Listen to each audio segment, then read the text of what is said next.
Hello, everyone. You're welcome to another exciting, interesting, and informative episode on the Amagate Radio Communications Program. I am Adipeju Jayoba, and together we will continue to explore the topic reconnecting work generations through organizational culture. I am so excited to have you here. Thank you for joining me and get ready to learn new things that would upskill business processes in your organization. Last week, we began by considering the need for business owners and business leaders to understudy the intergenerational dynamics within today's contemporary and ever evolving work system. And what I mean is that we're beginning to see more of the younger generations within the workspace, and I'm referring to the millennials and the Gen Zs, and we're seeing a gradual phasing out of the older generation. This means that it is important for business owners, for leaders, for managers, and supervisors to begin to understudy these new generations and look for ways to maximally engage and retain them for continuity, for sustainability, and for productivity within the organization. It is not enough to continue to see the younger generation as the misunderstood generation. Business owners must begin to ask the question, who are they? What do they like? What is their peculiar trait or characteristics? And how can we enhance their talent, their creativity, their strength to ensure that we have maximum performance within the organization? And one of the tools that we are considering that can help business owners achieve this is organizational culture. Last week, we also looked at the definition of organizational culture, and I'll put it in very simple terms. Organizational culture is that integral, intrinsic part of an organization. It is the nature of an organization, the unique trait of an organization. It is what the employees within an organization naturally default to.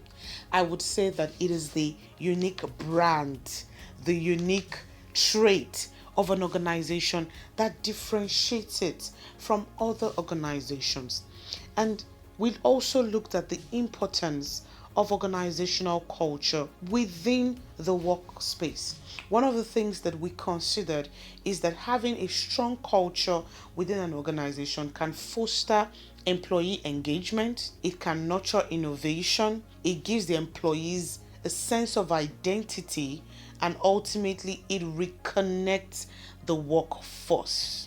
The unique personality of an organization helps the organization or helps the employees within an organization to connect. There is something that, there's a meeting ground. Everybody can identify with the culture of the organization, irrespective of their different values or different norms or different behaviors or different perceptions. When employees meet in the organization, one of the major things they identify with is the culture.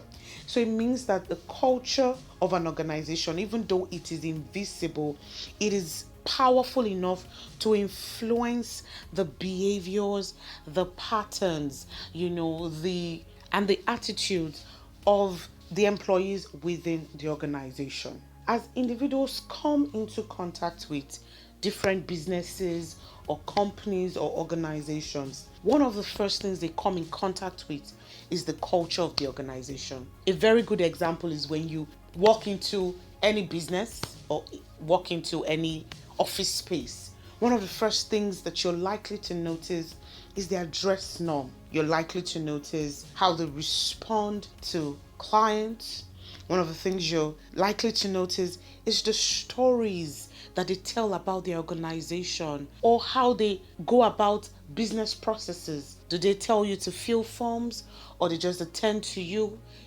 without, any formal documentation? Those are the things that begin to tell you what the organization is about. And so the culture of an organization stands out, in any organization. And the younger generation identify with a strong culture.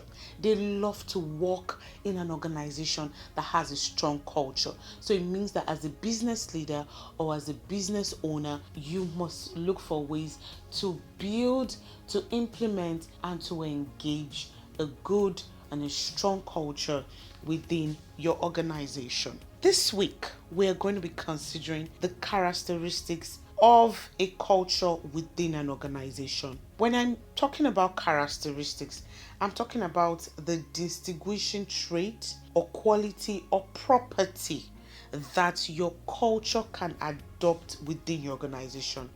Remember that I said that culture is that distinguishing unique trait that every organization has that differentiates one organization from the other. And so it means that each culture is going to have their unique characteristics. Each culture is going to have their unique elements. Each culture is going to have their unique traits, which is what stands them out and makes them different from one another.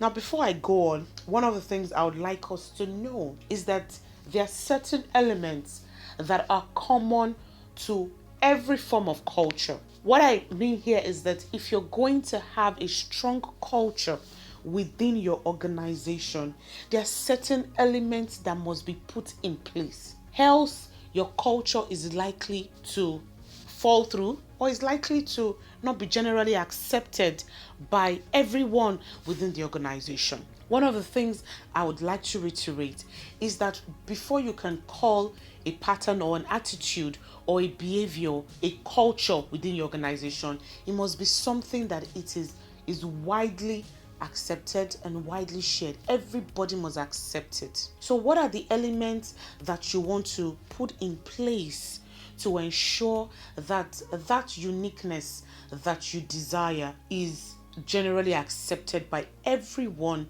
in your organization, particularly the younger generation? First, there must be good communication about this culture. You don't want to put people in the dark. You don't want people to guess what is happening. There must be good and effective communication. Good and effective communication drives a positive workplace culture. Managers must make themselves accessible if employees have questions about the culture, and managers and leaders must communicate the vision and the culture clearly. It must be stated clearly. This is how we dress. This is how we talk. This is when we resume. This is what is expected of us. It must be clearly stated, because culture would influence how employees behave in the organization. And so if employees are in doubt or are not sure about a culture in the organization, it can lead to discord and conflict within the organization. Another element that you must put in place as a business leader when implementing or when developing a strong culture in your organization is that that culture must give room for opportunities for development, particularly for the younger generation, that they naturally gravitate towards cultures that allow for continuous learning. They gravitate towards culture that allow for career or personal development. You want to implement a culture in your organization that allows for growth and development. You must give your employees a chance to better themselves and grow on the job. If you bring up a culture that stifles their growth, particularly for these younger generations, you might begin to experience a high turnover rate. Your employees might start to resign and look for organizations that encourage development. So that is an element you want to put in mind. Another element you want to consider is that your culture must give room for collaboration. Collaboration is very key in any strong culture and in any organization. Teamwork must be promoted. Teamwork must be promoted. You must create a sense of unity among the employees. Let them feel like they belong to the bigger picture. Let them feel like they belong to the big dream. Not like everyone is isolated and just feel like I'm doing my job just to deliver what has been asked of me, and at the end of the month I get my pay and I'm out. No, develop and implement a culture that allows for collaboration. It is one of the things that the younger generations look forward to. They enjoy that social connection and networking. And so when you implement a culture that allows for collaboration, you would enjoy the younger generations within your organization. Another element to put in mind is that your culture must reward performance. Yes, when people do well, when they hit their target, when they reach their quota, when they do over and above, put certain cultures in place that recognizes their efforts, their hard work, and celebrates it, rewards it in different ways.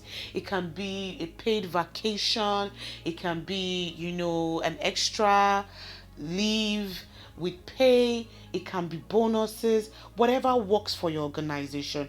But make sure you have a culture that rewards good performance. It motivates your employees and it makes them feel valued. Another element you want to consider and put in place when developing a strong culture is that your culture must hold a strong value, particularly ethical values. Your employees must be able to tell from the culture that you are bringing forth to the table as a business leader that this culture is valuable to you and it will in turn add value to their lives. Very important. Create a culture that has a purpose, that has a vision, not a culture that is, ambiguous in nature. Let your employees, see the culture and say, this is where we're going to. This is what this culture is aimed at achieving. For example, if you are implementing a culture on open communication within your organization, let your employees know the end goal. Let them see the purpose for an open communication culture within your organization. It is very, very important. Now we're going to look at the characteristics, like I said earlier, of a strong organizational culture. We have 7 of them. The first is innovation. The second is attention to detail. The third is emphasis on outcome. The fourth is emphasis on people. The fifth is teamwork. The sixth is aggressiveness. And the seventh is stability. I'll take it again. The first characteristics of organizational culture is innovation. The second is attention to detail. The third is emphasis on outcome. The fourth is emphasis on people. The fifth is teamwork. The sixth is aggressiveness. And the seventh is stability. We'll go on a quick break, and when we come back, we would look at the characteristics of organizational culture. You're welcome back. We're still considering reconnecting work generations through organizational culture, and we're looking at how having a strong organizational culture can help properly integrate work generations, particularly the younger generations that are becoming quickly the predominant generation within the workplace. So we're looking at the characteristics of the organizational culture, and the first on my list is innovation. When I mean innovation, another term for it is risk orientation. So what is innovation? Innovation is the systemic approach, recognizing the interdependence of job, autonomy, self-managed team working principles, skills enhancing technologies, employee-driven innovation, flexible organizational structures, empowering systems, and co-created leadership. In very simple terms, innovation means giving room to your employees to unleash their creative tendencies, to unleash their creative prowess, to bring to the table new ideas. Innovation talks about thinking, acting, and creating outside of the box. That is what innovation is. Companies that have cultures that have a high value on innovation encourage their employees to take risk, because of course with every innovation comes a good amount of risk. What if it fails? What if it is not consumer friendly? What if it's not approved by the government? What if it consumes a lot of time and energy and resources to create? Those are the risks that come with it. On the other side, it could also become a best-selling idea. It could become one of the best products your organization has ever produced. So organizations that value innovation would also take risk. But the good thing about that is that these organizations allow their employees the freedom to think and the liberty to work outside stated rules, to look into new technology, to look into new ways of doing things. Companies that, have placed a low value on innovation expect their employees to do the job the same way it has always been done.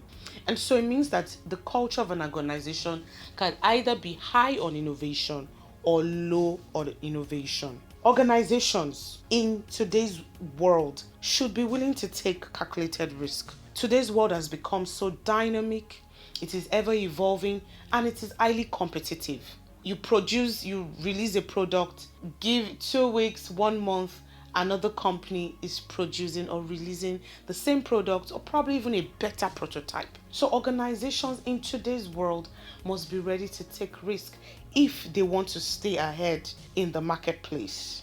And one of the things that this would do is that it would help the employees to identify growth opportunities by thinking outside what they are used to. Organizations that introduce workplace innovation, as research has shown, practice systematically.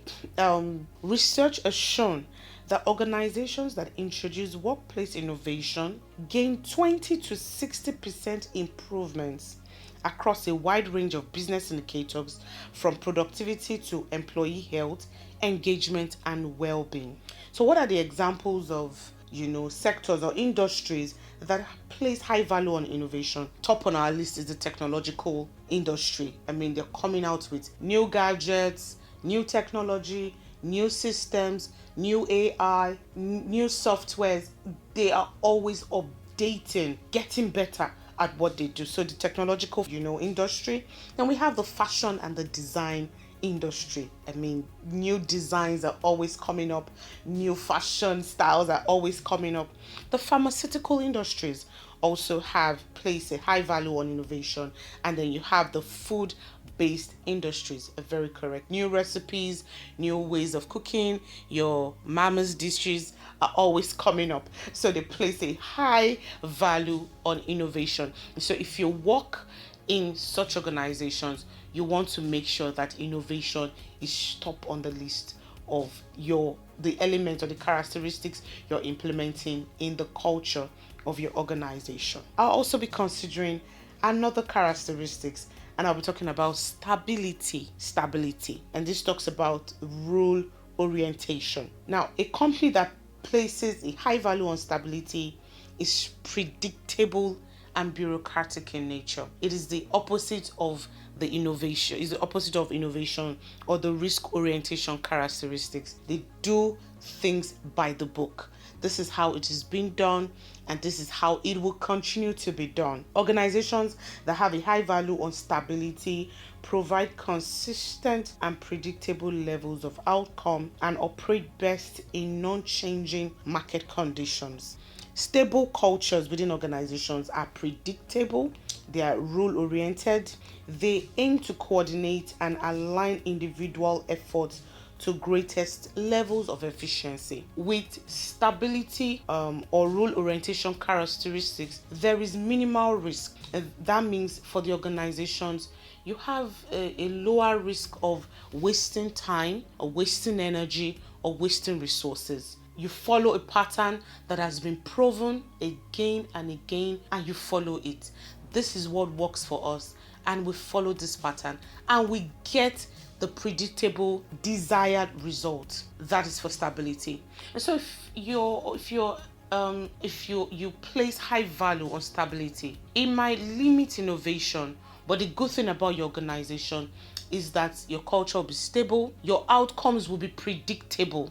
Remember when I talked about innovation, one of the things I said is that it's a risk-oriented characteristics. It could become a hit or it could become a major failure. So with stability characteristics, one of the things that you're sure of is that you can predict your outcomes. When the environment is stable, stability characteristics or cultures that are high on stability help the organization to be effective by providing constant levels of output. Organizations should strive, to have stability characteristics implemented in their culture to ensure long-term success. As beautiful as innovation is within an organization, there must also be the balance to innovation with stability, so that your organization does not waste so much time and resources and loses out on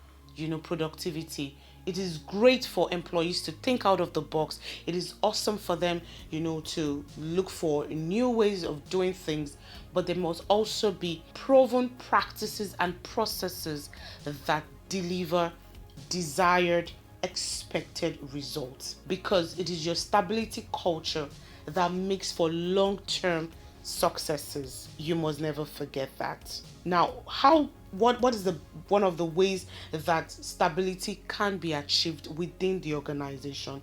It can be achieved through strong leadership. It can be achieved through clear communication and an organizational culture that emphasizes openness and trust. Now, like I said, it's the opposite of innovation. So the downside to stability characteristics is that it prevents creativity and quick action. It means things have to be done, by the book. It has to go through processes, and that might take a longer time. It might rob, your employees of acting quickly. It might rob them of that autonomy or liberty that they have to take actions on their own and get things done. So that's the downside to it, and it might be a misfit to a changing a dynamic environment. However, like I said earlier, the stability characteristics must be in your culture, because it is that characteristics that ensures that your organization achieves its long-term goals. Now, what are the organizations or industries that places high value on stability? The health organizations, because they are dealing with life, and so they are very careful to try out new drugs, to try out new things, because people can die if they are not careful. And so they take their time to test again and again and again until it is proven. And you see, health institutions, before they give their consent to certain drugs, especially new drugs within the system, it must be drugs that have been tested and proven to be safe for human consumption. Another example of institutions that place high value on stability culture is the public sector institutions. That goes without saying. They follow the processes, they follow the rules that have been proven and used over the years. Of course, that can be a disadvantage in a very dynamic, evolving world that we have right now. But in the long term, they achieve desired results. Another industry that is high on stability culture is the financial institutions. Very correct. You don't want to play with people's money. You don't want to get into a system that would cause a lot of loss and that would make you lose out on investors or that would make you lose people's money. So financial institutions place high value on stable cultures. So we have looked at two characteristics of organizational culture that can either be high or low depending on the value, the expectations, perceptions, experiences that you want to bring to the organization. And we've looked at innovation, which talks about the risk-oriented characteristics, and we've looked at stability, which talks about the rule-oriented characteristics.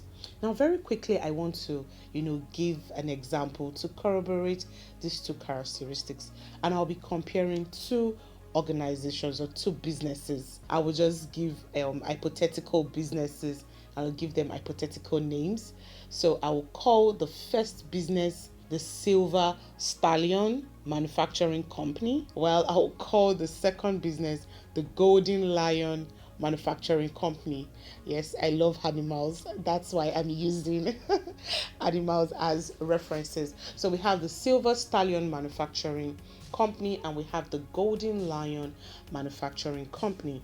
Now, for the Silver Stallion Manufacturing Company, this is a company that, encourages and rewards risk taking and change.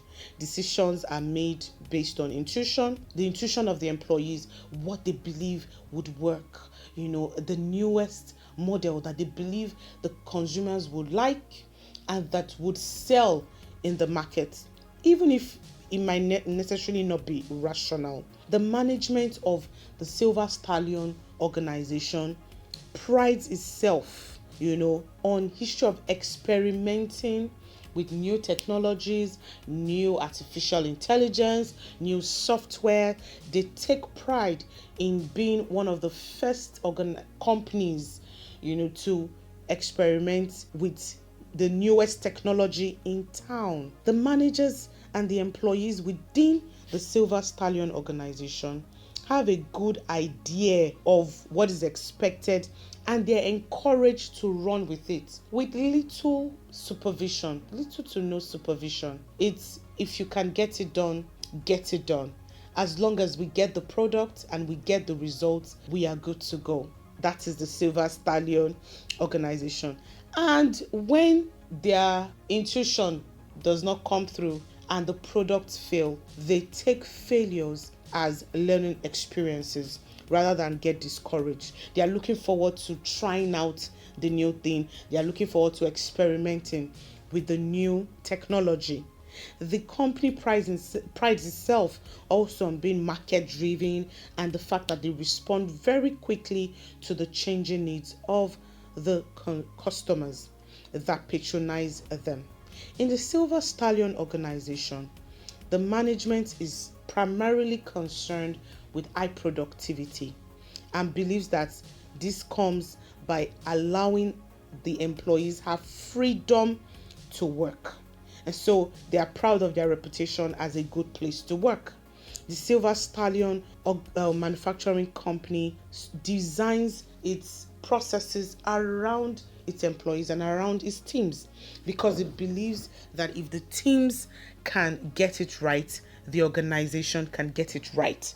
And if the teams don't get it right, well, it is part of the learning curve. They would take that as a stone and do better with it, in coming years. So the Silver Stallion organization is high on collaboration. They believe in teamwork. They, believe in team bonding and they believe in employee engagement, strong employee engagement. Individuals and teams within the organization have goals because employees enjoy the freedom to work, the freedom to come up with different models, come up with different prototypes. That is the Silver Stallion organization. And employees within this organization enjoy some measure of development because they get to research, they get to read, they get to go into the marketplace to discover the newest technology. And so the employees in the Silver Stallion Manufacturing Company enjoy a good measure of development. Now, the Silver Stallion organization I just described is an organization that has innovation as its strong characteristics in its culture. Innovation. That's what I just talked about. That's what I just tried to explain. Innovation is high for them. And so they give employees, the liberty to come up with different ideas as long as it makes for productivity. Now let's go to the second organization. That is the Golden Lion Manufacturing Company. So in the Golden Lion Manufacturing Company, managers are expected to fully document every process and every decision. They are only considered good managers when they can provide detailed data to support their recommendations. The business owner or the business leaders would not take any decision except there's been facts to prove that the recommendation that the employees or the leaders are submitting can work. In the Golden Lion Manufacturing Company, creative decisions are welcome, but they incur very little change within the organization because the business leaders try to manage and lower the chances of risk. Because of that, when managers come up with recommendations and it fails, they tend to feel bad about it, and they might be criticized for it. Because in the Golden Lion Manufacturing Company, things must be done by the book, and whatever is done in the organization must be something that has been proven. So if you come up with a recommendation, if an employee comes up with a recommendation that fails, most likely that employee might be, scolded, maybe not punished, but scolded for it. There are extensive rules and regulations in this organization that employees are required to follow, and managers supervise employees closely. Now, are you seeing a difference between the Golden Lion Manufacturing Company and the Silver Stallion Manufacturing Company? In the Silver Stallion Manufacturing Company, there is little to no supervision because employees are given the liberty to work. That's because their value on innovation is high. But in the Golden Lion organization, managers supervise the employees closely to ensure that there are little to no mistakes. There are little to no deviations.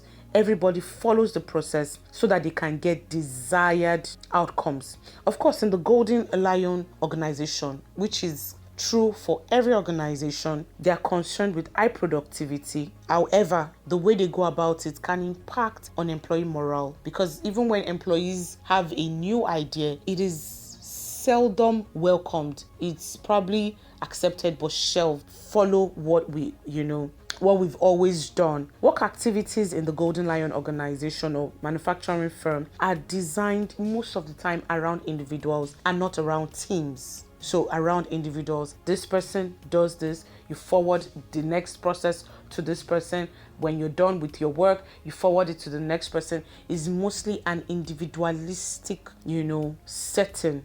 There's, of course, there are distinct departments that work in teams, but usually, in this kind of setting of, this organization, it is designed around individuals, and employees are expected to report every process or every stage to their direct line of command. Performance is highly rewarded here. You follow the process, you get the results, you get the celebration, you get the reward.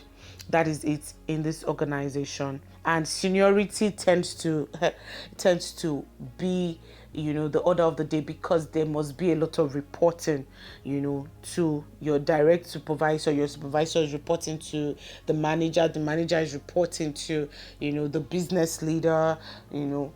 That's it. So in the Golden Lion Manufacturing Company, their value is strong or high on stability. They believe if we follow the process, or if we follow the things that have been tried, proven, particularly with data, we will get our desired results. We would also be very productive.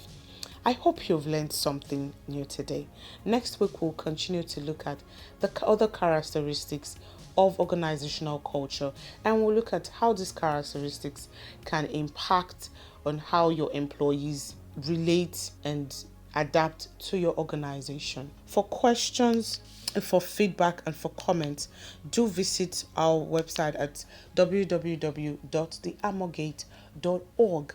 You can also follow us on LinkedIn, on Facebook, and on Instagram. Until I come your way next week, keep being you. Have a wonderful day. Bye.